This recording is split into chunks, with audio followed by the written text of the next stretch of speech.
Acho que agora foi.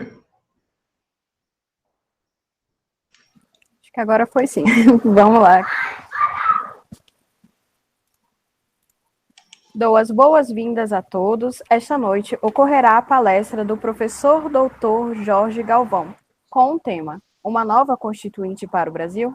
Teremos também o professor debatedor Emerson Cunha.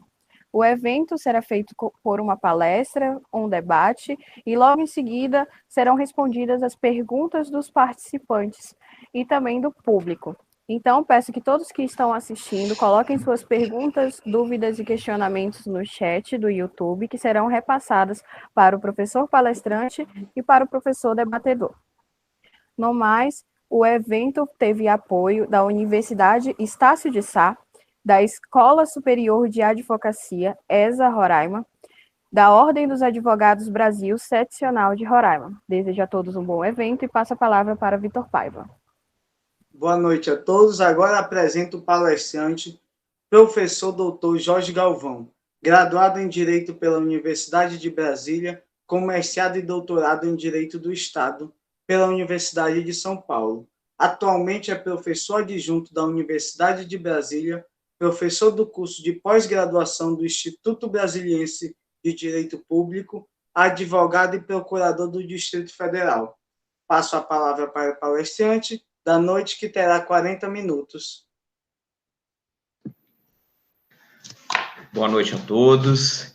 Inicialmente, eu gostaria de agradecer ao convite formulado pelo amigo Mauro Campelo. É uma honra, um prazer estar aqui com vocês num evento tão especial em que vamos discutir um dos temas mais candentes hoje dentro do direito constitucional.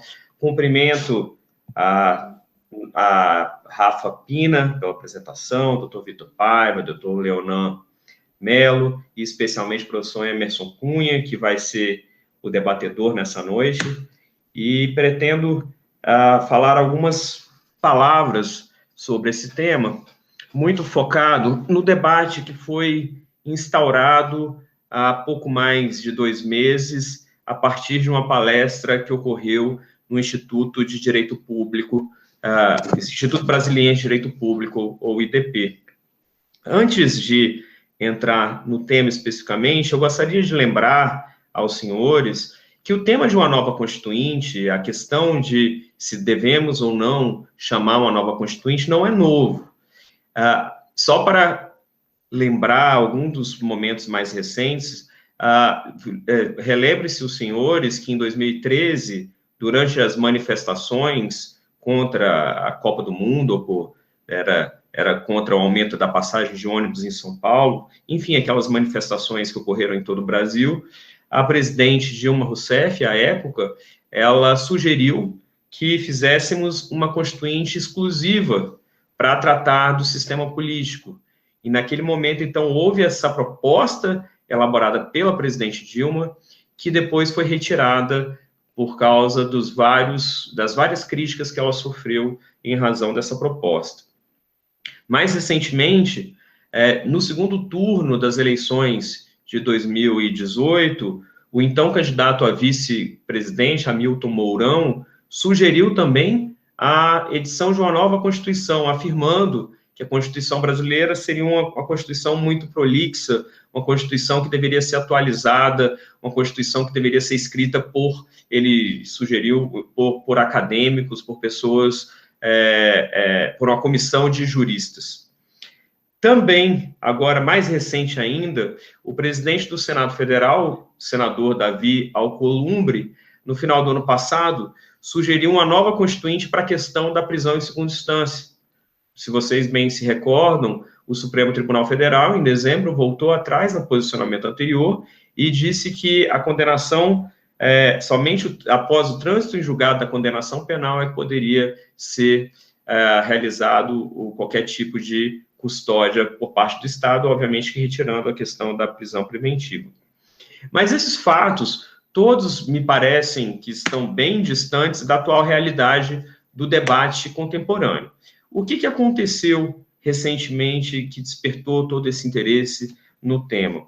No dia 26 de junho de 2020, agora, por isso que eu disse há pouco mais de 2 meses, o professor Bruce Ackerman, que é um dos principais constitucionalistas do mundo, ele participou de um webinário no IDP, Instituto Brasiliense de Direito Público, na companhia dos ministros Gilmar Mendes e ministro Ricardo Lewandowski.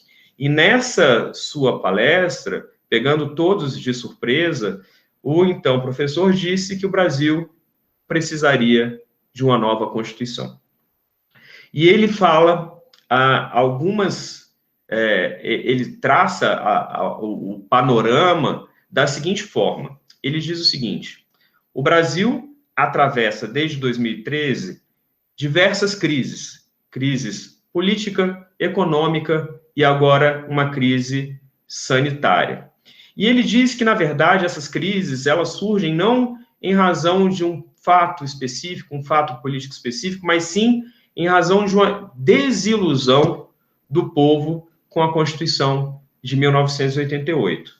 No entender do professor Bruce Ackerman, a população brasileira entende que o sistema político atual é incapaz de fornecer uma estrutura aceitável para o bom funcionamento da democracia.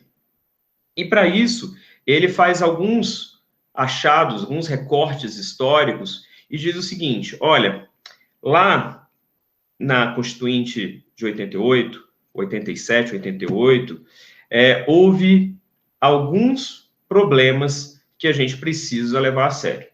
Primeiro, ele diz o seguinte: o sistema presidencialista que nós adotamos hoje, ele foi, na verdade, meio que imposto pelo então presidente José Sarney, à época da Constituinte. E essa imposição teria sido uma das reivindicações dos próprios militares, que queriam, então, manter um pouco de influência por meio do, então, presidente José Sarney, e não queria que houvesse uma deposição naquele momento e mudasse para um regime parlamentarista com eleições imediatas. Segundo ponto, e aqui ele diz o que o Ackerman vai dizendo, é o seguinte: que os principais políticos progressistas à época, como Fernando Henrique Cardoso, Mário Covas, Ulisses Guimarães, eles queriam parlamentarismo, mas que houve essa resistência por parte do presidente José Sarney e por parte do grupo militar, que ao final se uniu ao chamado Centrão e conseguiu empurrar a agenda do presidencialismo no momento em que o mundo já sabia, de certa maneira, que o parlamentarismo seria um regime de um sistema político menos problemático, um regime político, um sistema político que nos traz menos incertezas e menos problemas. O segundo ponto, ele fala o seguinte: olha, apesar de haver essa imposição por parte do presidente José Sarney, logo em seguida, o que se imaginou? Se imaginou o seguinte: então vamos manter o presidencialismo, mas vamos colocar uma cláusula na Constituição que, em 5 anos, poderíamos rever esse compromisso por meio de um plebiscito. Um plebiscito que ocorreu. Os alunos, obviamente, não eram nascidos em 93, mas eu era bastante jovem, mas eu me lembro com muita clareza aquele plebiscito em que nós votamos, o povo brasileiro votou entre monarquia, presidencialismo e parlamentarismo, tendo saído o presidencialismo com 69% dos votos. Então, foi mantido o sistema presidencialista. O que o Ackerman fala é o seguinte: ele fala a leitura dele é que, pelo fato do presidente Collor ter sido impeachmentado 1 ano antes e ter assumido o Itamar Franco, de certa maneira, tranquila, já com o apoio do Congresso e tudo mais, fez passar uma mensagem equivocada à população brasileira, que o presidencialismo estaria lidando bem com os problemas que nosso sistema geraria.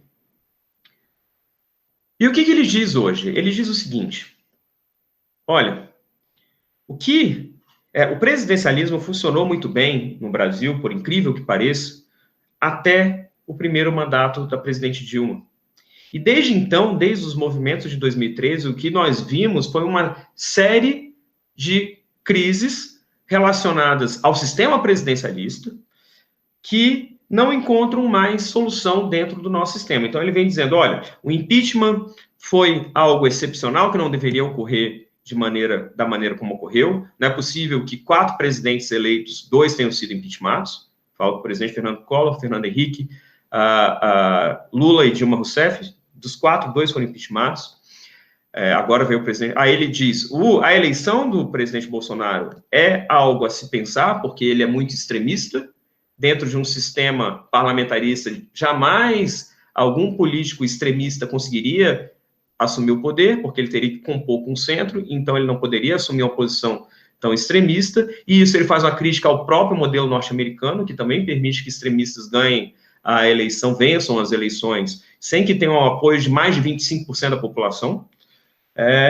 E ele diz, então, que a solução para essas crises e para esse sentimento de falta de legitimidade que nós temos com a Constituição atual, seria a convocação de uma Constituinte para 2023, uma Constituinte composta por membros que não sejam políticos profissionais. Então, ele diz o seguinte, quem foi eleito em 2022 para governador, para senador, para deputado, para quem for vereador, prefeito, presidente da República, não poderia participar dessa Constituinte de 2023, e essa Constituinte, então, ele anseia que venha, ao fim e ao cabo, a encampar um sistema de governo parlamentarista. Essa seria a leitura do professor Bruce Ackerman para o atual momento brasileiro, e essa seria a solução que ele se propõe. Eu tenho algumas palavras sobre o conteúdo dessa fala do professor Bruce Ackerman, que eu vou manifestar ao final, mas antes disso, até para tentar posicionar os senhores, eu vou tentar explicar um pouco o pensamento desse professor, de uma maneira mais abstrata, para depois entrar em algumas questões específicas relacionadas à possibilidade ou não de uma constituinte, de uma nova constituinte para o Brasil. Pois bem, o que faz de Bruce Ackerman alguém que nós devemos, pelo menos, escutar? Bruce Ackerman, ele é um professor de Direito Constitucional e de Ciência Política da Universidade de Yale, nos Estados Unidos. Talvez seja o principal comparativista no direito constitucional. Então, ele analisa sistemas constitucionais ao longo do globo, ao redor do globo, de maneira minuciosa. Ele entende bastante sobre a história política brasileira, o que é surpreendente para um professor norte-americano. E antes de tudo, e acima de tudo, ele é alguém que não tem interesse nessa discussão. Os fins a que ele se propõe são meramente acadêmicos. O que ele está dizendo para a gente? Está dizendo, olha, eu estou olhando de fora, eu já analisei diversos países, situações similares, e sei que o que vocês estão fazendo vai dar errado. Estou vendo de antemão que o que está acontecendo no Brasil vai dar errado. E o que é, e como que é a teoria do Bruce Ackerman, tá? O que ele pensa dentro do sistema, por exemplo, norte-americano? O Ackerman, ele vai dizer o seguinte, olha, não olhem para a Corte Constitucional como sendo a prática constitucional. A prática constitucional, na verdade, é algo que extrapola o âmbito judicial e se miscui com a própria política. Na verdade, Constituição, para Bruce Ackerman, é sinônimo de soberania. Quando nós estamos falando de um momento constitucional, que é uma expressão que ele utiliza, é um momento de soberania do povo com relação às decisões fundamentais de um determinado país. E ele vai dizer o seguinte: em alguns poucos momentos da história, o povo toma a rédea do seu próprio destino e toma decisões fundamentais em nome do próprio povo. Esses são os momentos de política extraordinária ou momentos constitucionais. Na maior parte do tempo, o que acontece? Acontece o que ele chama de política ordinária. O que é a política ordinária? A política ordinária é a política que nós conhecemos da maneira contemporânea. São parlamentares eleitos, também cargos majoritários, mas essas pessoas agem representando o interesse do povo. Mas o povo ele não está engajado em discussões sobre o futuro do país a todo tempo. Na verdade, o povo ele está muito mais engajado na sua vida privada do que na vida pública, na maior parte do tempo.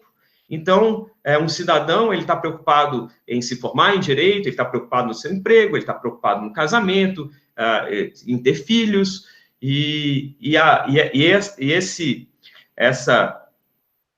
esse debate público sobre o que devemos fazer com o nosso país, quais são as decisões, esse tipo de decisão, ela só ocorre em momentos extraordinários em que há um profundo engajamento político da sociedade.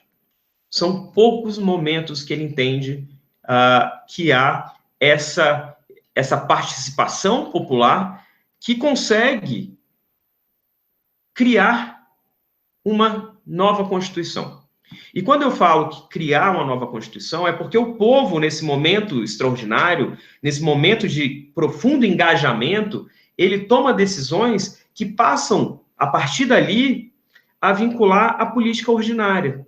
Os políticos, quando fazem as suas barganhas, as suas negociações, eles têm que respeitar aquilo que o povo soberano, decidiu em determinados momentos extraordinários. Não pode trair a vontade do povo. E essa vontade, ela acaba sendo, de uma certa maneira, obedecida, e caso os políticos, em algum momento, desvirtuem ou traiam a confiança do povo, quem é o guardião?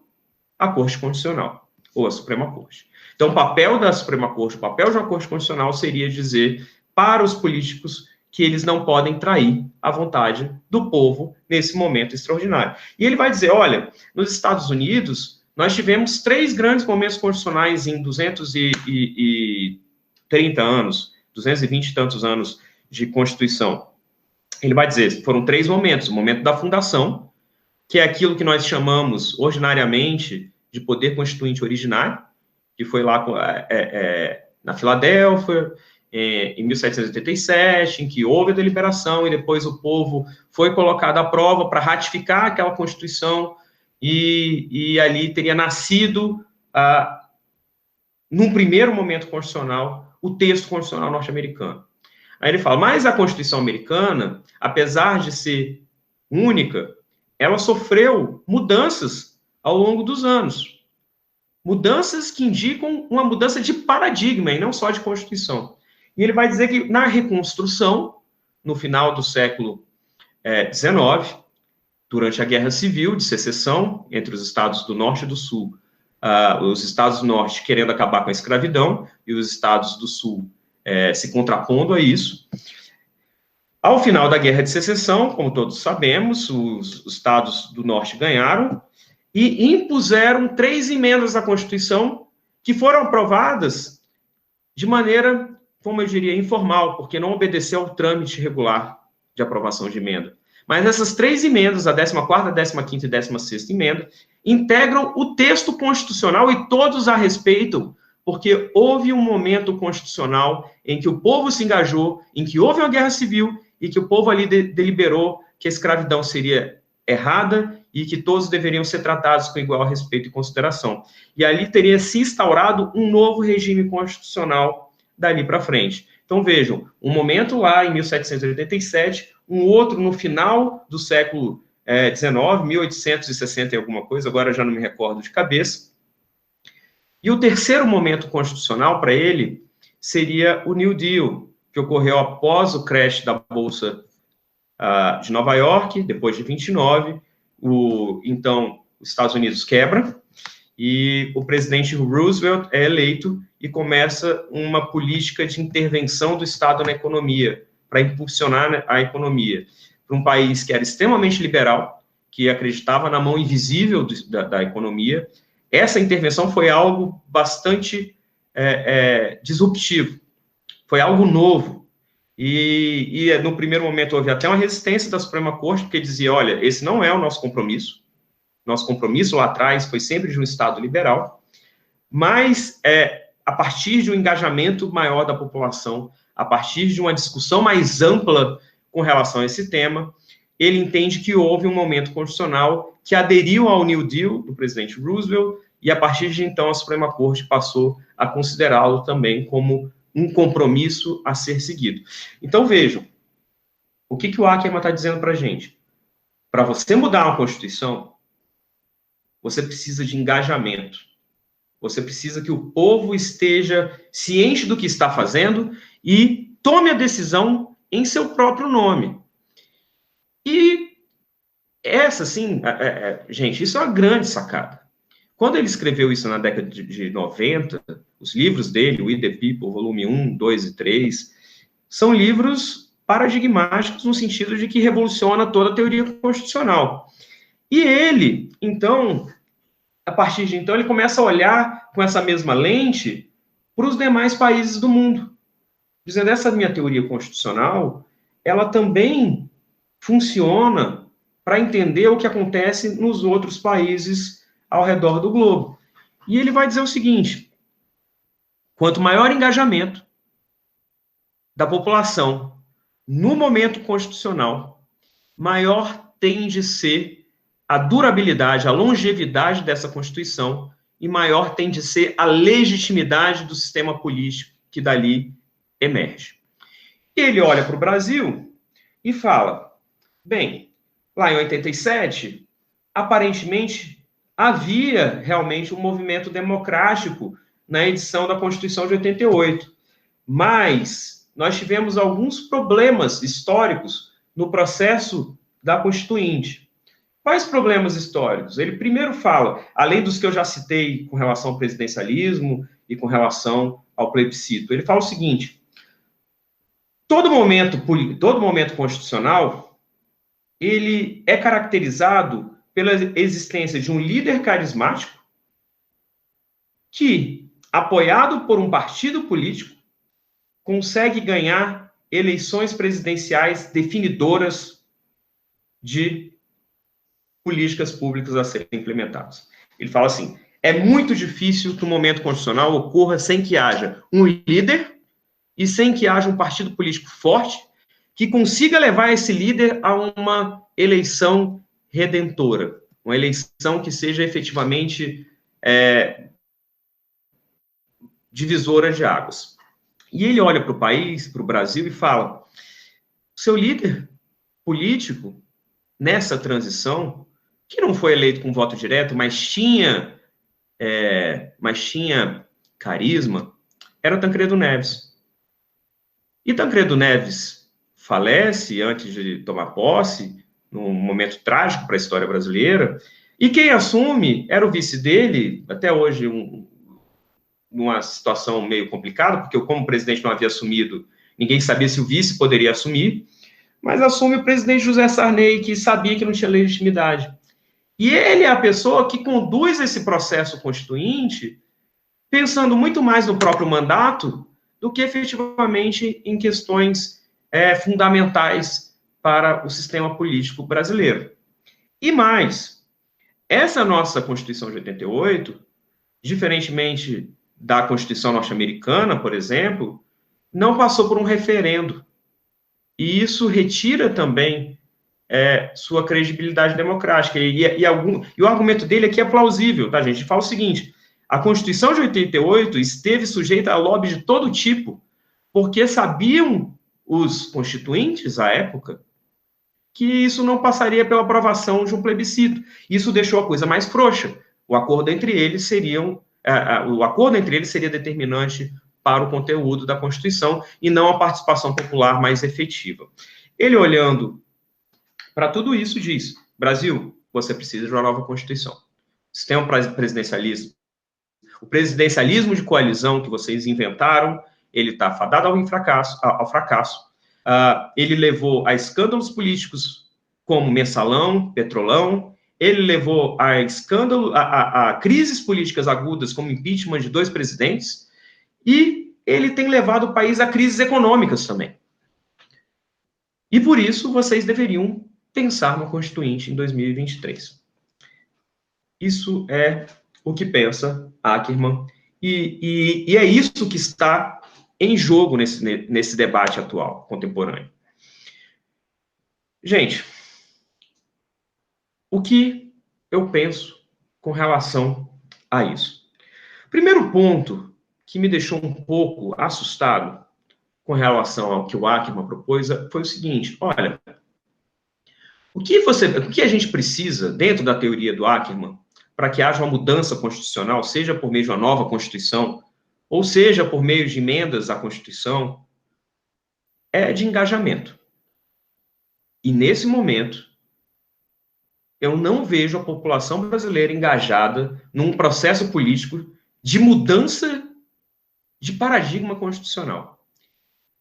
E digo mais, eu participei de uma live, de um webinar também, com o presidente Fernando Henrique, com o ministro Gilmar Mendes, com o ministro Nelson Jobim e com o presidente do PSDB, o ex-deputado Bruno Araújo.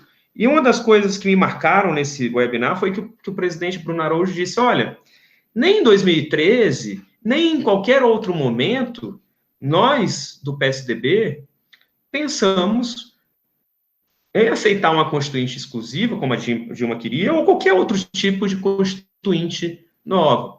O que significa isso, gente? O PSDB está na oposição há pelo menos 18 anos, desde que o Fernando Henrique saiu da presidência em 2002. Se o presidente do PSDB, que foi um parlamentar relevante nesse processo político dos últimos anos, diz que em momento nenhum pensou em fazer uma nova constituinte, em aceitar essa proposta de nova constituinte, isso significa que não há apoio político nenhum dentre os parlamentares, dentre os políticos atuais, em chamar uma nova constituinte.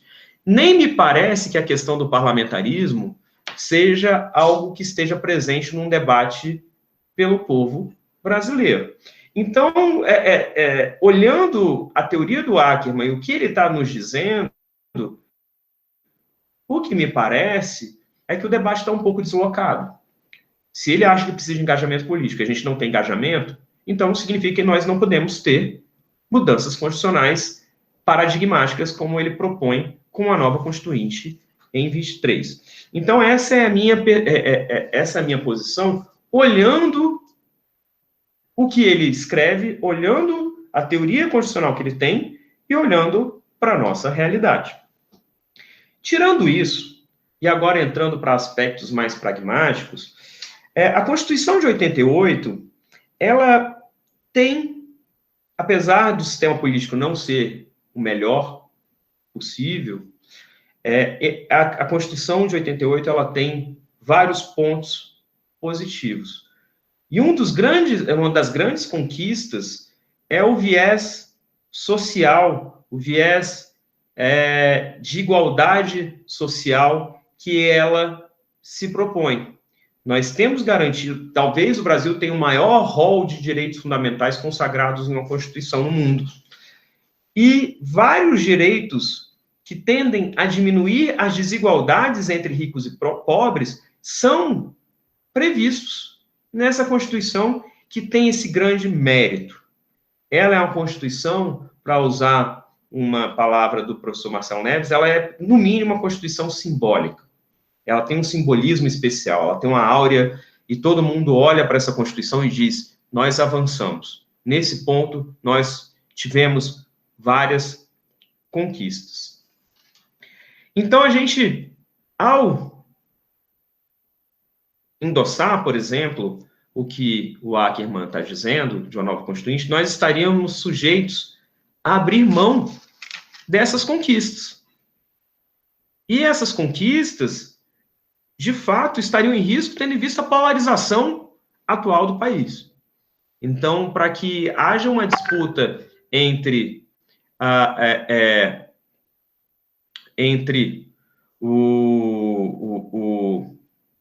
uma Constituição mais social, garantidora de direitos, que seja entendida pelo público como uma Constituição de esquerda, pode gerar um ponto de conflito e acabar reduzindo a nossa gama de direitos num eventual embate entre petismo e bolsonarismo, só para tentar reduzir isso de uma maneira mais efetiva. Segundo ponto, o Brasil, em 2 momentos, teve plebiscito sobre parlamentarismo e presidencialismo. Logo após a Jean Goulart assumir o poder. Na época, os militares disseram, o Jânio Quadros, ele renuncia, né? O Jean Goulart era muito à esquerda do espectro político brasileiro. Ele, no momento da renúncia, inclusive, estava na China, o que causou certa apreensão. E os militares, à época, disseram o seguinte, olha, o João Goulart vai assumir desde que nós adotemos um sistema parlamentarista. E foi adotado um parlamentarismo rapidamente, houve uma mudança da estrutura política para que ele assumisse, então, como presidente dentro de um sistema que havia um primeiro-ministro. E o que aconteceu? Logo em seguida, 1 ano e meio, 2, a população brasileira foi conclamada a votar se preferiria parlamentarismo ou presidencialismo, e o presidencialismo ganhou com mais de 60% de aprovação dos votos. Então, nós temos uma primeira manifestação com relação à aprovação ou não do parlamentarismo pelo povo brasileiro. A segunda eu já mencionei.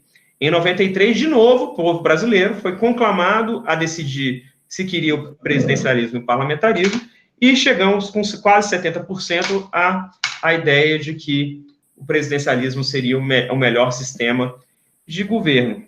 E isso nos coloca numa sinuca de bico. Por quê?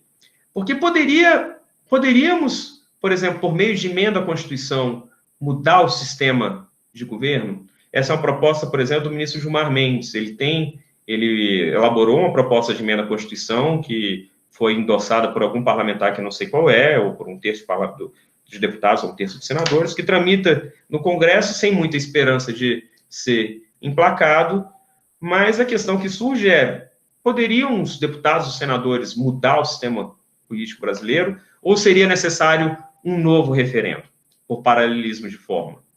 E se nós precisamos de um referendo, qual seria a chance hoje do parlamentarismo ganhar? Quase nenhum.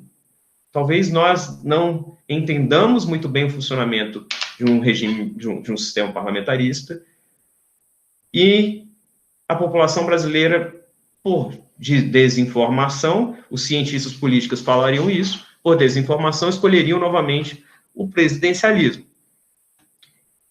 E aí a gente fica, de novo, se o povo brasileiro já manifestou 2 vezes e vir a manifestar pela 3ª vez, haveria espaço para uma mudança de sistema político sem um respaldo da população? Acredito que não.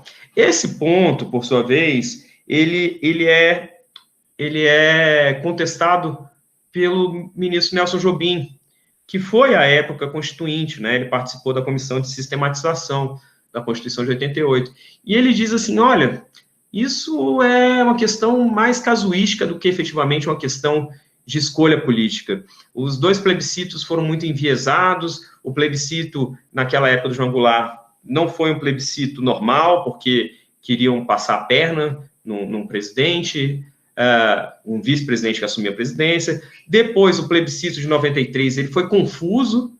Por quê? Porque colocaram a monarquia também como uma opção, e ao colocar a monarquia, ninguém entendeu o que era aquilo. Então, ele acha que foi um casuísmo, poderia ter sido outro resultado, E ele diz mais, ele fala, olha, lá na Constituinte, na Comissão de Sistematização, em determinado momento, o presidente José Sarney, ele encaminha uma proposta de acordo, ele diz, eu acato o parlamentarismo, eu apoio o parlamentarismo, desde que vocês mantenham meus 5 anos de mandato. Por quê, gente? Essa é uma das grandes questões da nossa Constituinte, e que, de certa maneira, faz jus ao que o ministro Nelson Jobim disse. O que aconteceu? Quando o presidente José Sarney assumiu no lugar do Tancredo Neves, o mandato dele seria de 6 anos.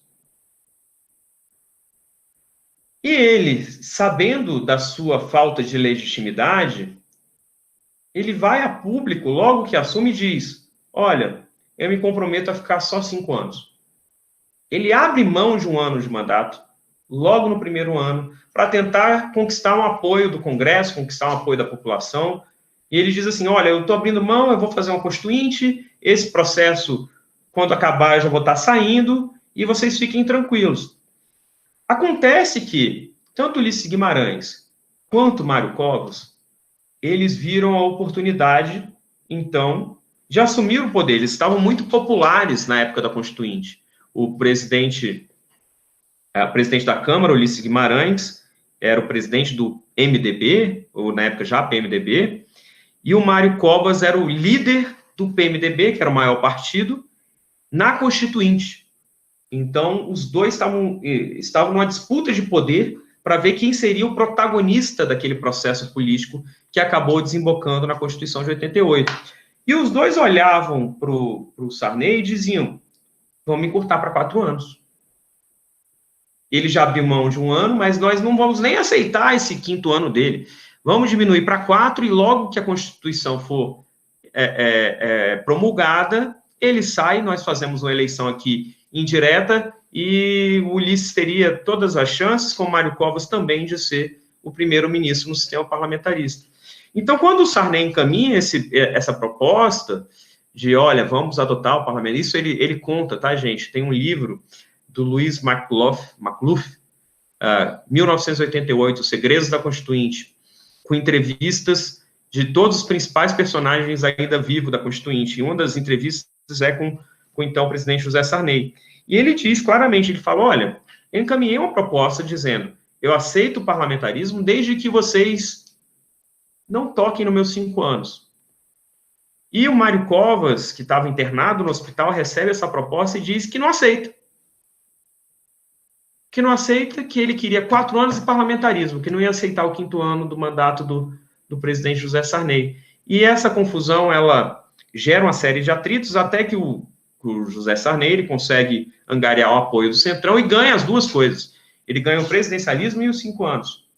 Então, o que o Nelson Jobim fala, ele fala, aquilo, se o Mário Covas tivesse um pouco de frieza naquele momento e pensasse mais no país do que na sua própria candidatura, ele teria aceito.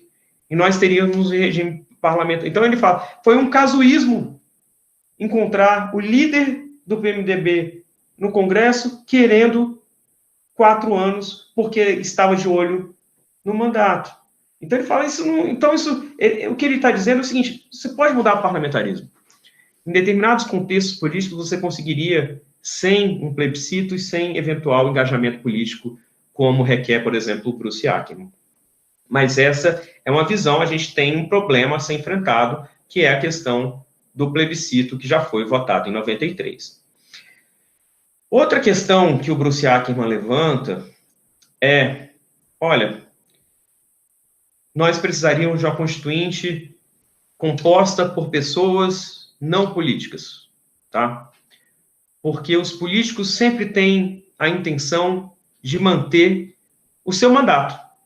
Então, isso, eu já vi o senador José Serra falando em uma palestra, ele fala, sabe qual que é a primeira preocupação de um parlamentar quando ganha as eleições? Como que ele vai ser reeleito. Sabe qual é a segunda? Como ele vai ser reeleito. Terceira, como ele vai ser reeleito. Até a 10ª preocupação dele é o que fazer para melhorar o país. Ele fala, então, o parlamentar ele já entra no sistema político pensando como que eu vou me manter no poder? Ou como que eu vou ascender a senador, a governador? Ele não entra com a preocupação inicial dele é como se reeleger. E o Ackermann diz, num sistema desse, não tem como a Constituinte ser feita. Como a própria Constituinte de 87, com essas confusões que eu mencionei do Sarney, tempo de mandato, nos provam.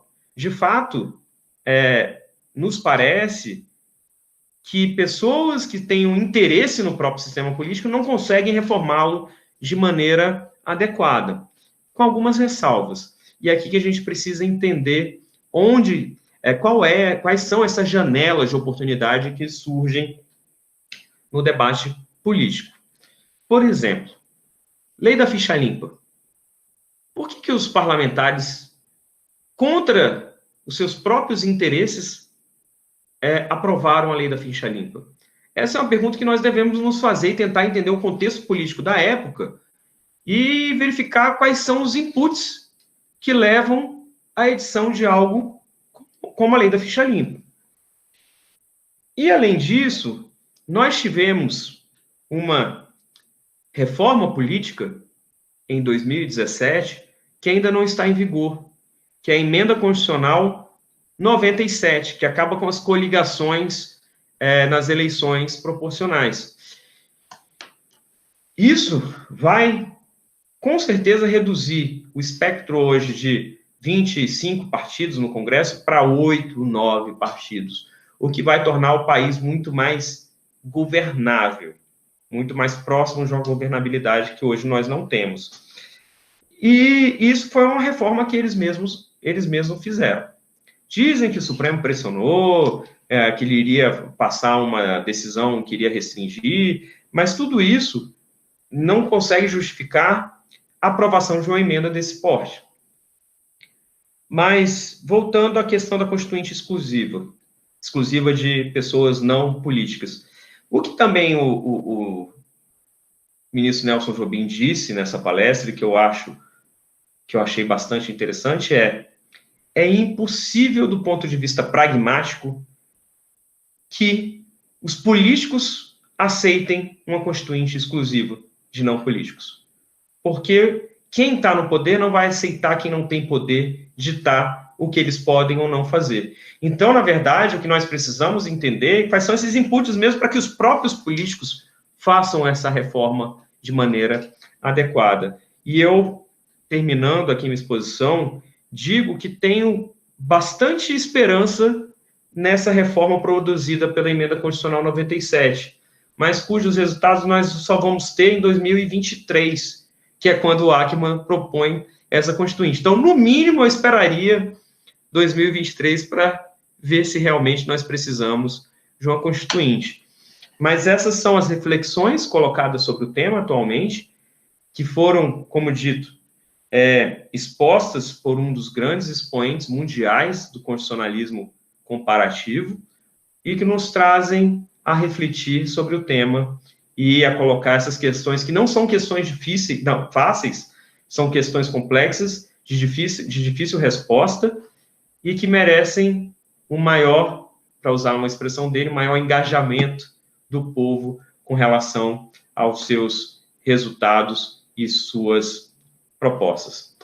Com essas considerações, eu devolvo a palavra a Rafa Pina para conduzir os nossos trabalhos. Muito obrigado.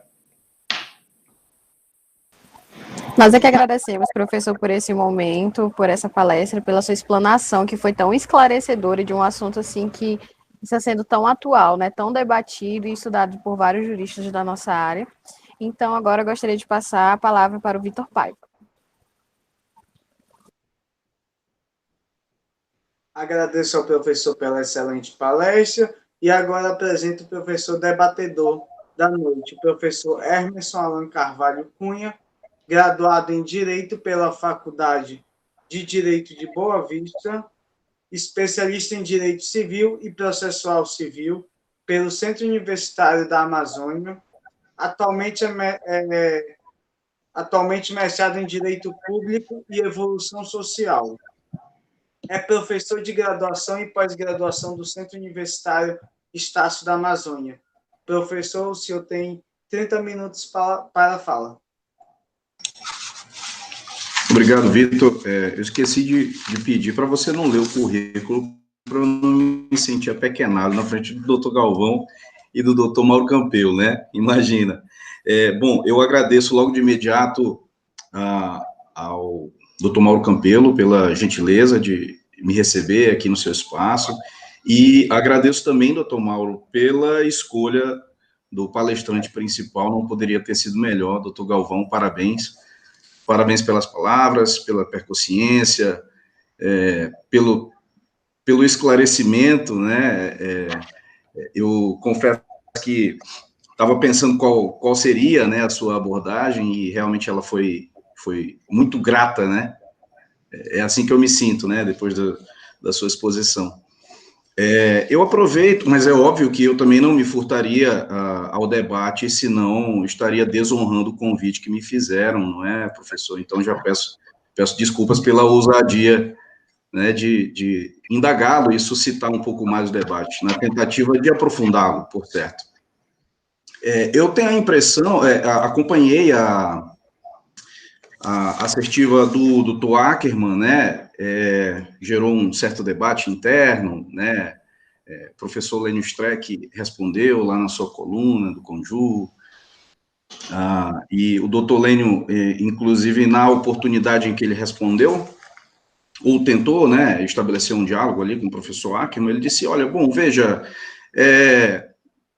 respeitando o professor Ackerman, mas nós não somos laboratórios de ideias estrangeiras, não é? E embora ácida a intervenção, me parece que é realmente por aí, é que, na verdade, as conjunturas políticas e institucionais, elas precisam ser entendidas, me parece que de uma forma um pouco mais profunda, né? Essas relações entre as instituições democráticas de um país, elas precisam realmente ser entendidas ali nos seus meandros, e de imediato eu também não vejo, assim como o senhor, eu não veria aí, na verdade, uma convergência de paixões para que tenhamos, né, ou para que consideremos como possível o chamado do poder constituinte originário, né, um novo, portanto. Mas aí eu aproveito, professor, para lhe apresentar o seguinte questionamento, é que me parece, na verdade, que os cientistas políticos entendem muito mais de poder constituinte que juristas, e se o senhor, né, me permite expor por quê, é que, na verdade, a doutrina, o constitucionalismo, né, enquanto fenômeno doutrinário e dogmático, portanto, me parece muito caucionário do establishment, e isso me parece que, na verdade, é o contrário do que é o poder constituinte.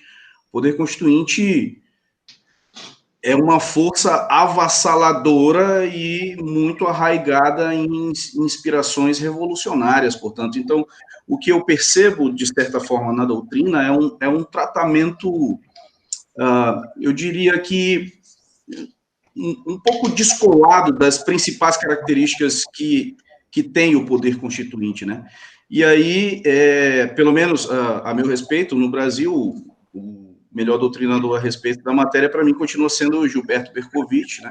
Mas me parece que aquele livrinho do Tony Negri tratou o poder constituinte como ele deveria ser tratado, uma verdadeira força revolucionária, embora a conclusão do Tony Negri a respeito seja, enfim, é um doutrinador marxista, né, tem alguns postulados teóricos ali que também precisariam ser tidos com cuidado, mas me parece que a doutrina constitucional tem que tratar o poder constituinte como de fato ele é, revolucionário e avassalador, portanto, e é dessa força, na verdade, que eu acho que as instituições democráticas, inclusive,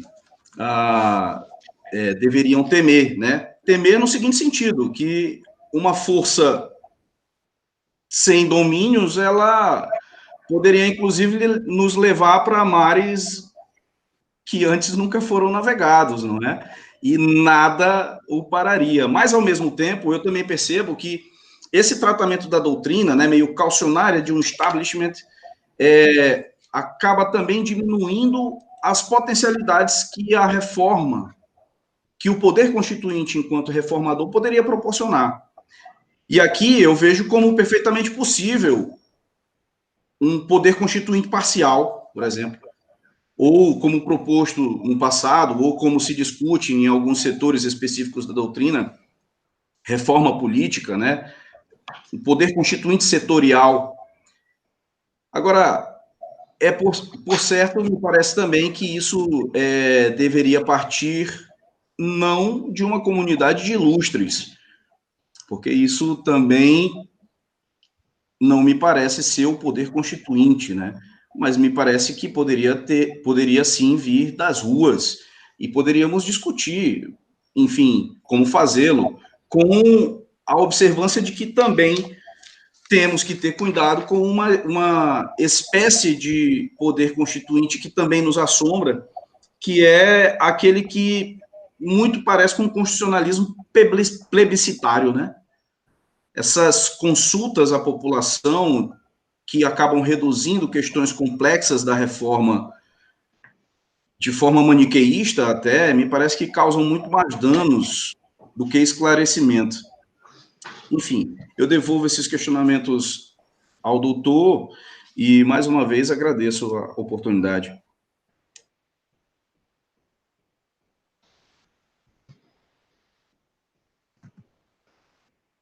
Então, inicialmente, eu queria agradecer ao professor Emerson Cunha pelas brilhantes palavras. De fato, captou vários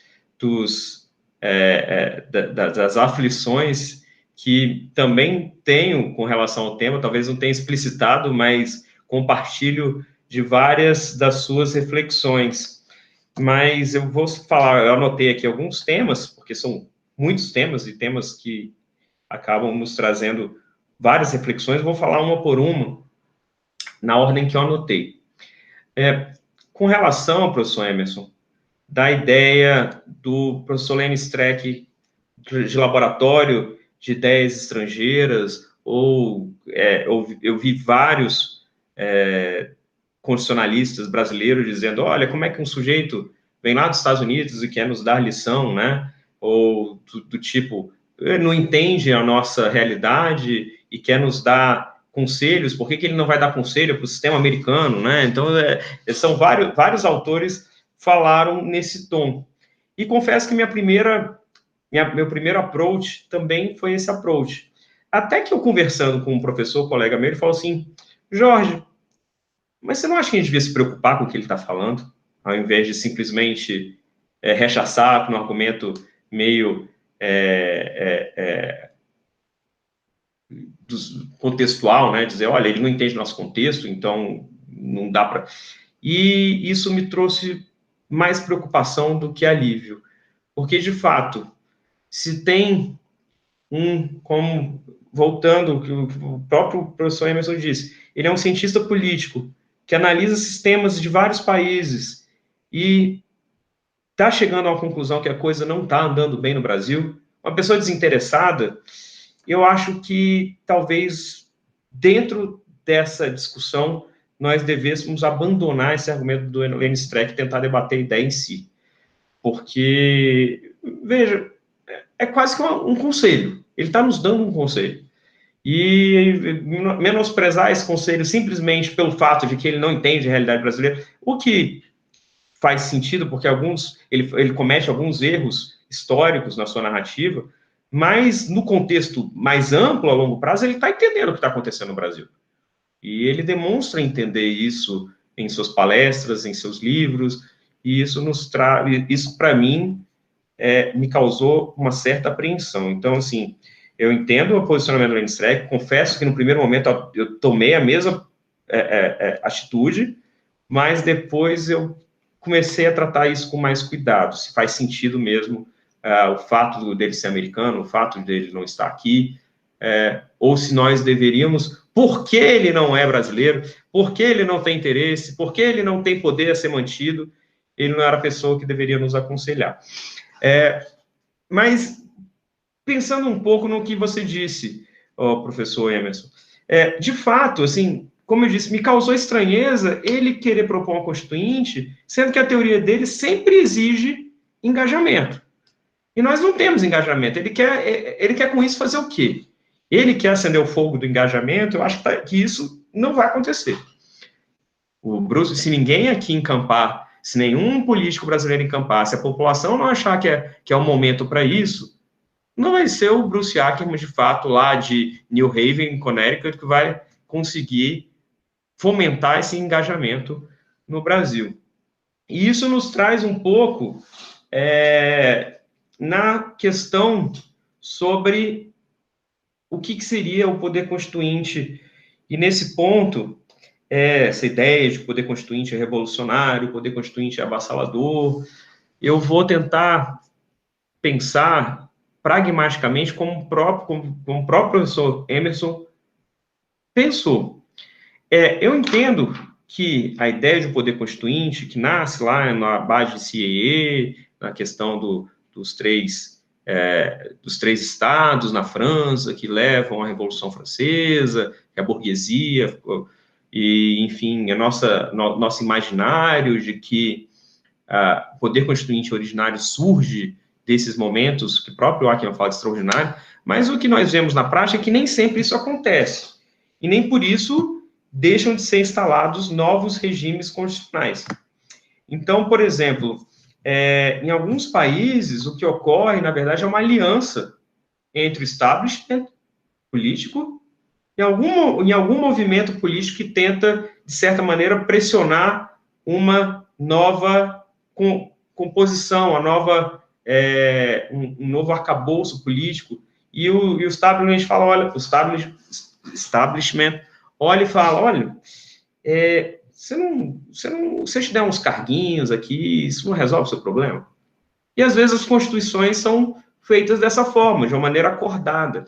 A própria Constituição brasileira, ela vem num processo lá de 86, das diretas já, e não ocorre as diretas, o Tancredo é eleito indiretamente ainda, e os militares já estavam querendo abrir mão daquilo mesmo, já achavam que estava na hora de sair.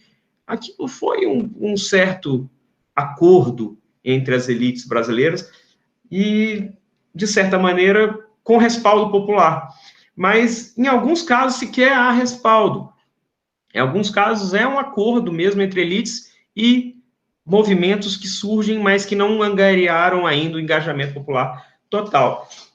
E nisso, concordo, pensando dessa maneira, Emerson, pensando pragmaticamente como ocorre, e largando um pouco o romantismo de lado, eu entendo absolutamente possível que nós façamos uma constituinte que a Dilma chamou de exclusiva, ou que você chamou de setorial. É possível? Claro que é possível. Se o povo der legitimidade a esse movimento, ou se o povo aceitar, se no final das contas aprovarem, nós aceitarmos sem violência, essa emenda constitucional, essa constituinte exclusiva, vai começar a produzir efeitos. E nesse ponto eu tenho total concordância contigo, porque lá em 2013, que era um momento que nós tínhamos engajamento, que a população brasileira tinha respaldo para que houvesse uma mudança no sistema, uma balançada no sistema político, o que os juristas fizeram? O que aconteceu naquele momento? Os principais juristas foram para a televisão, e nisso inclui, por exemplo, o presidente Michel Temer, que à época era vice-presidente da República. Na época, 2 ex-ministros do Supremo, o ministro Aires Brito e o ministro Carlos Veloso, foram a público para dizer que não havia como fazer uma constituinte exclusiva, uma constituinte parcial, absolutamente descolado do que pode ser feito na prática. A Constituição, ela é um artefato humano, né? Ela pode ser alterada pelos próprios seres humanos, os cidadãos brasileiros, se em determinado momento entender que isso é necessário e houver um engajamento político que na época havia, poderia ter sido um passo para o que o Ackerman quer agora. e seria parcial. Talvez ali fosse melhor, ali o engate era melhor, porque nós não abriríamos mão das nossas conquistas. Era uma discussão só sobre o regime político.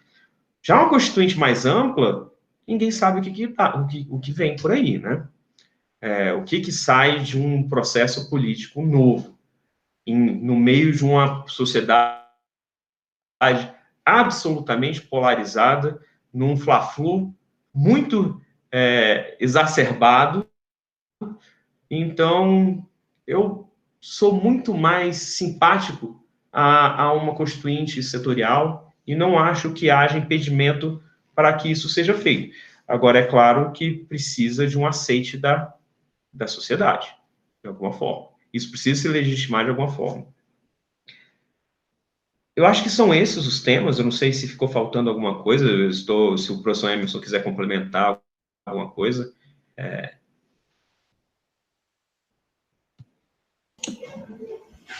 Não, professor, encerro a minha participação, estou completamente satisfeito com a sua resposta, e, na verdade, eu devolvo a palavra à mesa. Muito obrigada, professor Emerson Cunha, por ter feito esses questionamentos que ajudaram a esclarecer algumas pendências, né, do assunto. E agora, nesse momento, a gente vai abrir para a resposta das perguntas, então eu passo a palavra para o acadêmico de Direito, Leonan Nascimento. Olá, boa noite. Eu só tenho a agradecer ao professor Emerson, ao professor Jorge por grande palestra, por enriquecer todos aqui presentes e também no YouTube com quase mais 200 pessoas aí.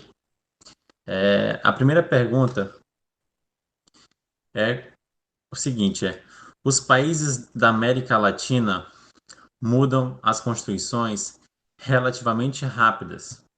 É possível dizer qual é o efeito que isso teve nesses países e qual é a diferença entre esses países e da Constituição dos Estados Unidos, que tem 230 anos? Quem fez a pergunta, Leonardo? É uma pergunta reformulada minha mesmo. Ah, tá. Obrigado, Leonardo, pela pergunta. E eu acho que o fato da América Latina ter várias constituições, ela demonstra algo que nós já sabemos, que a região é muito instável politicamente, né? A Constituição, a própria ideia de Constituição é para ser algo que seja perene, algo que seja mais longevo. E tendo em vista o nosso desequilíbrio político no último século, né, o fato da América Latina ter várias constituições significa mais do que outra coisa do que o reflexo da nossa instabilidade política. Mas não é isso que me deixaria muito aflito. Por exemplo, a França teve várias constituições. Os Estados Unidos, por sua vez, têm uma constituição com mais de 200 anos, mas como o próprio Ackermann explica na sua teoria constitucional, ela não é a mesma constituição. Ela é uma constituição que foi reinventada ao longo dos séculos. E, com isso, ela, apesar de ter a mesma nomenclatura, Constituição de 1787, na verdade, ela é uma nova Constituição que foi reformulada por várias gerações. A Constituição, acima de tudo, é um compromisso intergeracional. E as gerações, elas precisam aceitar o legado da anterior e produzir seu próprio legado a partir de uma base comum. Quando o legado anterior já não satisfaz uma determinada geração, aí acontecem as rupturas. No sentido, nos Estados Unidos, então, o que acontece? As rupturas ocorrem dentro desse próprio arcabouço, mas não é a mesma Constituição. É uma Constituição que evoluiu ao longo dos anos e ela tem um sentido completamente diferente do que ela tinha quando foi editada. Nós podemos adotar um dos dois caminhos. Nós podemos reinterpretar essa Constituição num compromisso intergeracional e, com isso, progredirmos dentro desse mesmo texto constitucional, ou adotar a opção mais simplista, né? Já não concordamos com essa Constituição, vamos editar uma nova. Mas, do ponto de vista, nos parece muito mais elegante, muito mais coeso, que seja o mesmo texto reinterpretado ao longo dos séculos, ao longo das décadas. Mas, como eu disse, a Constituição americana não é a mesma, e a gente não deve ter tanta vergonha, assim, de termos tido várias Constituições. Talvez só não a gente não sabia como fazer isso, e agora a gente pode aprender. Não acho que isso seja uma pá de cal no assunto.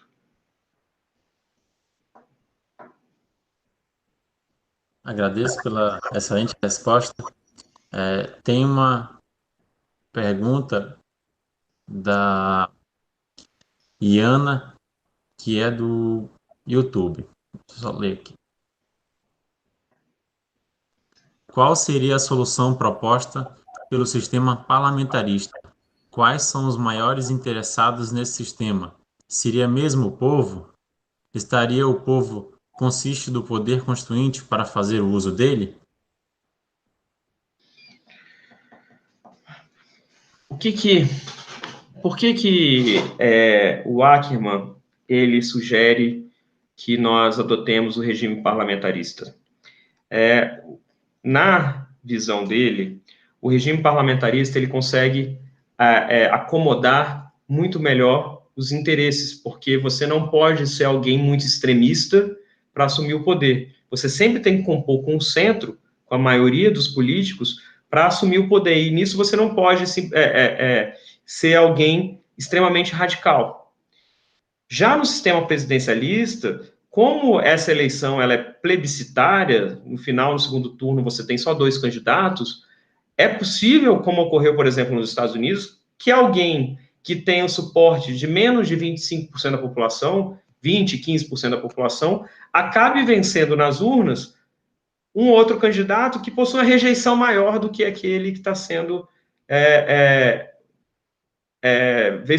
saindo vencedor das eleições. Mas veja que aqui, quem está se elegendo, ele não fala em nome do povo, mas fala em nome de uma parcela pequena, extremista do povo, que consegue ganhar umas eleições meio que em razão das circunstâncias e não efetivamente por um desejo da população.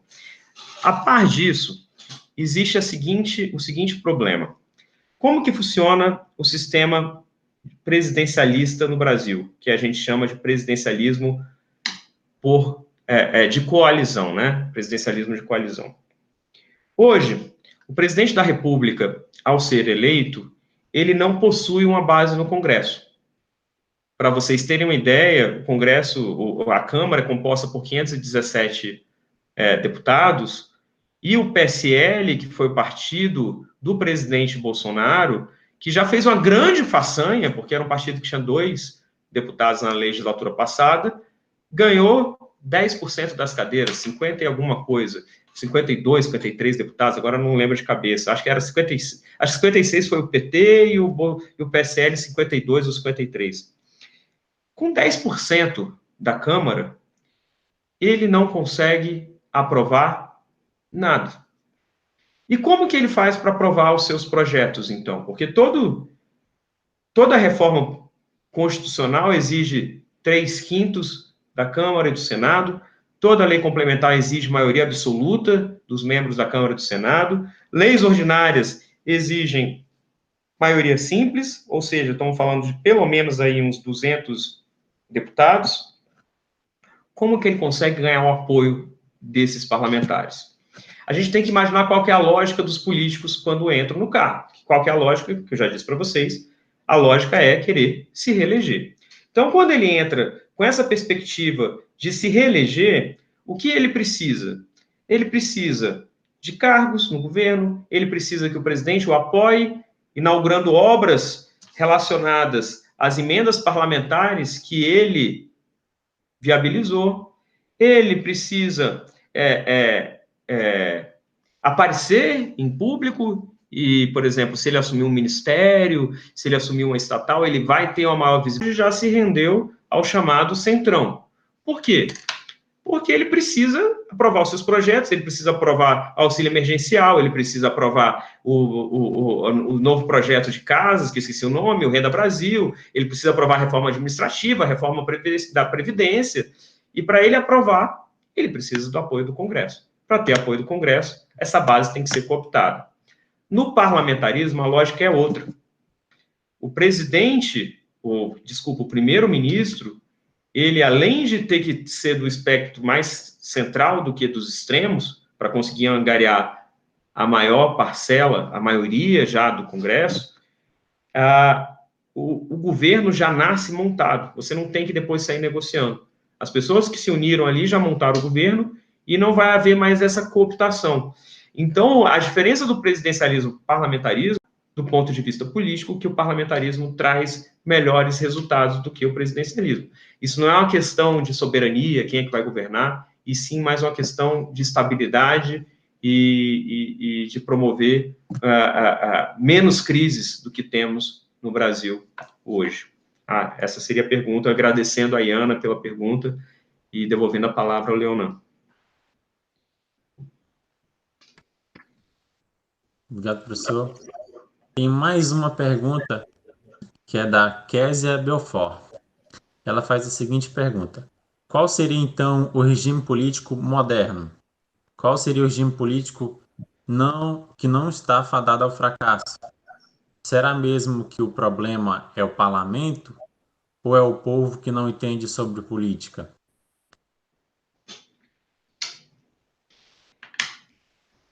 Obrigado pela pergunta da Késia. E a Késia fez a pergunta de $1 milhão, né? Qual que é o regime que seria mais estável, um regime mais virtuoso? E, de fato, é uma pergunta que a gente não tem. Que a gente tem são experiências, né? Nenhum regime é perfeito, todos encontram diversos entraves, e o que nós temos de experiência, e é por isso que o Ackermann insiste tanto no parlamentarismo, é que o presidencialismo, e principalmente o presidencialismo como o nosso, que é de coalizão, em que há um multipartidarismo, em que há vários partidos a serem cooptados, levam a resultados desastrosos, a crises políticas e a crises econômicas. Então, eu confesso que não tenho uma resposta imediata. Eu tenho vários colegas pensadores, juristas, cientistas políticos, que dizem que o presidencialismo de coalizão pode funcionar bem, por exemplo, se tivermos menos partidos. E acreditam piamente que a emenda constitucional 97 vai melhorar bastante a governabilidade no Brasil. Por outro lado, existem outros que defendem parlamentarismo, exatamente pelas características que eu já mencionei aos senhores, por ser menos tendente a provocar crises. Agora, toda a legitimidade do exercício do poder demanda aprovação pelo povo. Voltando um pouco ao que o Ackermann diz, Constituição é sinônimo de soberania, mas, obviamente, que o povo não pode se autogovernar o tempo todo. Obviamente que todos têm seus problemas cotidianos, todos têm que resolver o pneu do carro que furou, a namorada que terminou, a matéria que foi reprovado, o concurso que não passou. As pessoas têm seus problemas cotidianos e não conseguem fazer da nossa sociedade uma Atenas como era na Grécia Antiga. E por isso nós nos recorremos à democracia representativa. O povo, ele só precisa dar o aval, pelo menos na teoria ackermanniana ou do Abad Siena, esses momentos extraordinários, avassaladores, como o professor Emerson Cunha disse, de intenso engajamento e de decisões político-fundamentais que o povo toma nesses momentos constitucionais. Nos demais períodos de calmaria, o que nós precisamos é um regime que seja estável, e um regime que seja, na maior parte do tempo, responsivo aos anseios populares. Mas é claro que a gente não pode exigir que isso ocorra a todo momento, porque a gente não tem condições de exigir que o povo funcione em 120 rotações por minuto a todo tempo. Então, é por isso que pensar sobre o sistema político é tão relevante, principalmente num momento como o nosso, que efetivamente vivemos sob a batuta de várias crises.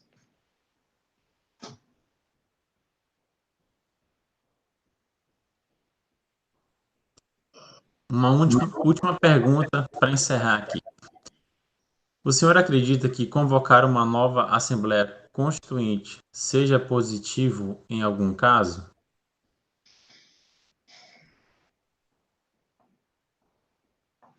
Então... É a Iana do YouTube. Iana, de novo? Sim. Iana, obrigado de novo pela pergunta, Iana, mas, como eu disse, eu achava, lá em 2013, quando a presidente Dilma Rousseff encaminhou uma proposta de constituinte exclusiva para tratar da reforma política, que aquele momento era um momento apropriado para se fazer uma reforma política no país. E eu acho que toda Assembleia Nacional Constituinte deve, de alguma forma, ser precedida por uma mobilização política adequada, que dê subsídio, que dê legitimidade a um novo compromisso constitucional. Quando que isso ocorre, não é uma pergunta também fácil de ser respondida, mas a partir do momento em que se verifica que há uma inquietude no povo e que as pessoas estão dispostas a se engajar num debate sobre como que deve ser um modelo melhor, um sistema político melhor, eu acho que esse momento é o momento adequado para uma Assembleia Nacional Constituinte. Eu tenho receio de conclamar uma Assembleia hoje, primeiro, porque eu não vejo engajamento político, e segundo, que eu tenho receio do resultado que pode sair nesse momento, com tantas conquistas que nós temos na Constituição de 88. Mas eu não teria dúvidas em aceitar o convite, por exemplo, para discutir uma reforma política mais ampla do sistema brasileiro, se a população e a classe política estiver engajada nesse debate. O que não pode é, como disse o professor Emerson, isso ser um debate de poucas pessoas, de uma elitezinha que decida isso em nome do povo. Mas se há um momento extraordinário de política, um momento de engajamento, eu acho que sim, nós devemos tentar aperfeiçoar o nosso sistema político, seja por uma constituinte exclusiva ou, quem sabe, até por emendas constitucionais com respaldo maior da população.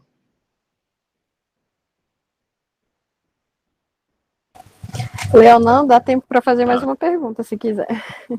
Tem? Então, tem. Sim. Tem uma do Gleison Costa, que é: o senhor acredita que convocar uma nova Assembleia Constituinte seja positivo? Não, perdão, eu errei a pergunta. Aqui da outra.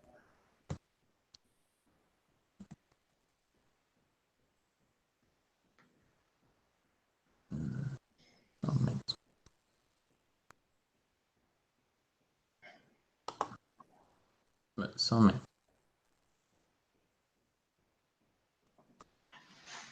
Qual é a relação da Constituinte com os documentos internacionais firmados pelos governantes anteriores? Ou seja, a Constituinte estaria limitada a estes quantas as normas constitucionais? João. Essa pergunta podia ser direcionada ao professor Emerson, que tratou um pouco sobre esse assunto. Dentro da dogmática constitucional, o poder constituinte originário ele é ilimitado, né? Então, não haveria qualquer limitação de conteúdo, nem nenhuma restrição com relação ao direito natural ou algo do tipo. O poder constituinte, ele é um poder de fato, né? Ele é um poder que inaugura uma nova ordem constitucional, de maneira que os tratados internacionais, eles só vinculam juridicamente se a Constituição os recepcionar, né?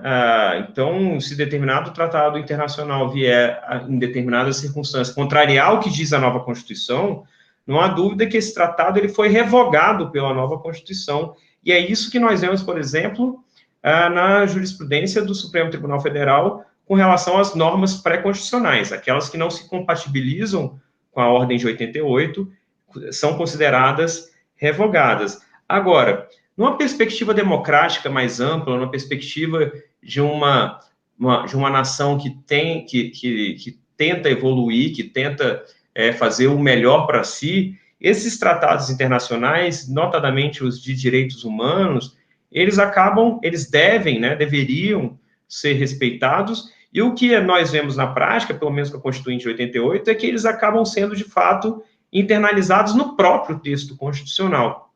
E dali em diante, os tratados internacionais passam a ser até constitucionalizados com essas normas, com algumas raras exceções. Por exemplo, o Pacto de São José da Costa Rica diz que só pode haver prisão civil nos casos de pensão alimentícia, e o Brasil admitia, até o início da década passada, a prisão civil pelo depositário, do depositário infiel. Mas vejam, são questões muito específicas que eu diria, não minam a boa vontade e a legitimidade do processo constituinte de 88. Um ou outro item que a Constituição não adotar não significa uma ruptura com os tratados internacionais, às vezes até descuido, uma falta de percepção, uma falta de estudo dos tratados anteriores, mas, do ponto de vista pragmático, o poder constituinte, ele não está limitado. Mas, normalmente, o que acontece é que ele acaba endossando esses direitos consagrados, que foi o que aconteceu, por exemplo, na Constituição de 88. Agradeço por ter respondido todas essas perguntas com atenção e maestria, e agora eu passo a palavra para o professor coordenador do Grupo de Estudos Canja com Direito, professor Dr. Mauro Campelo.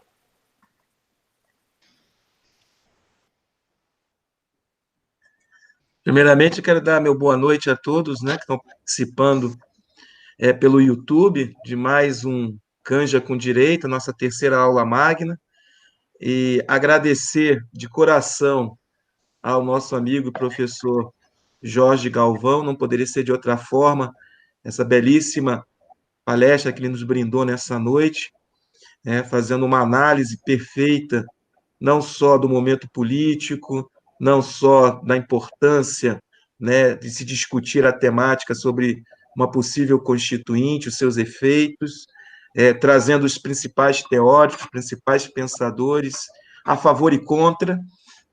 Então, o nosso agradecimento nesse projeto, professor Jorge Galvão, da Universidade Federal de Roraima, que há um ano, praticamente, já vem desempenhando esse papel junto aos demais, a todos os acadêmicos das faculdades de Direito de Roraima. Nós temos aqui participando alunos da própria Federal, da Universidade do Estado de Roraima, da Faculdade Catedral e da que está nos apoiando, que é o Centro Universitário Estácio da Amazônia.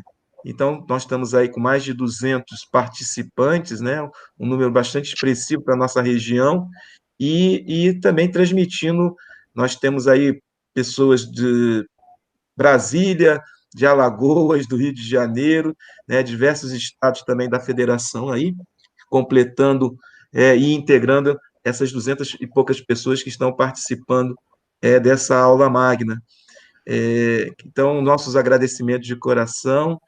Eu quero deixar aqui esse abraço forte no Jorge, por essa noite, nos ter brindado, ter conseguido aí, eu sei da dificuldade, também sou professor aqui na universidade, a gente sabe que nesse momento de aulas remotas ou não presenciais, parece que está tendo um desgaste maior nos professores, para preparar a transmissão, preparar as aulas, mandar texto, enfim, gravar videoaulas, e a sua atividade diária também como advogado, um advogado que já ocupa um espaço importante em Brasília, nos tribunais superiores, com excelente desempenho.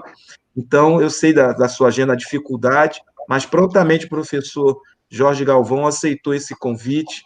Tenho certeza que esse lado também, o seu lado social, falou bastante alto nesse momento, é o lado do coração do professor, né, que quer estar sempre perto dos estudantes, dos acadêmicos, e nós aqui da região norte, principalmente de Roraima, agradecemos quando um palestrante de renome, um palestrante que nós sabemos que iria deixar essa marca, esse conteúdo importante para nós. E também agradecer ao professor Emerson Cunha, aqui da Faculdade de Direito da Estácio, também ter aceito o convite, estar participando ativamente desse evento, enriquecendo, né, com as suas colocações, as suas posições, e parabenizar os alunos, né? Você está vendo aí, Galvão, que são eles que estão organizando tudo aqui, né?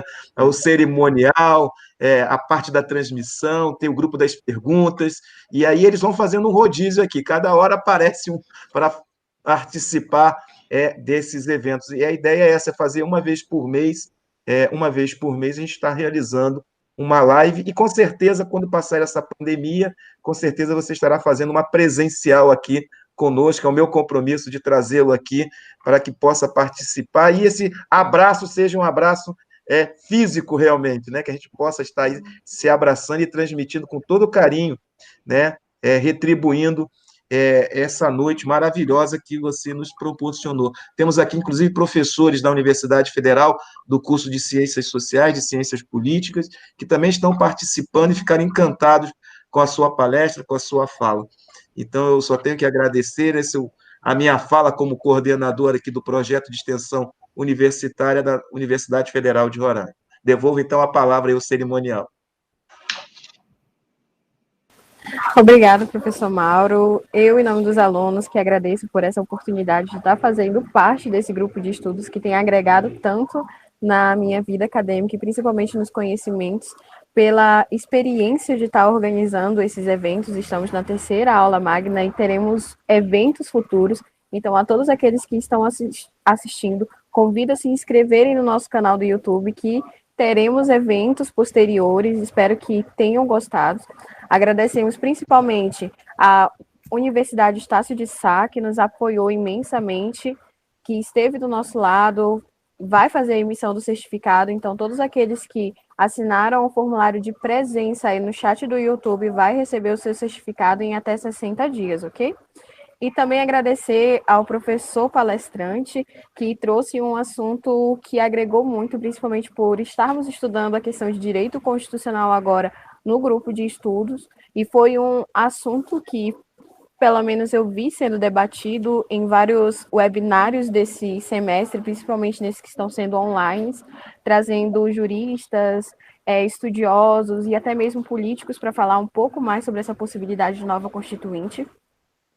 Gostaria de fazer aqui o agradecimento também à Escola Superior de Advocacia, que é representada pela professora Caroline Catânio, e também pela OAB Roraima, que é representado pelo doutor Edinaldo Vidal, que eles não puderam estar presentes hoje, mas em todos os outros eventos eles deram a sua presença e estão sempre de apoio com o nosso grupo de estudos. E, para encerrar agora esse momento, é tradição do grupo de estudos ler uma frase final para dar uma motivação para os acadêmicos. Então, para vocês, a gente fez a escolha de uma frase, foi o Vitor Paiva quem escolheu. É uma frase de Mariana Moreno, em que diz: quem estuda tem os argumentos que precisa para vencer batalhas e guerras. Então, é com essa frase que eu encerro o evento de hoje. Muito obrigada a presença e participação de todos. E não se esqueçam de se inscrever no nosso canal.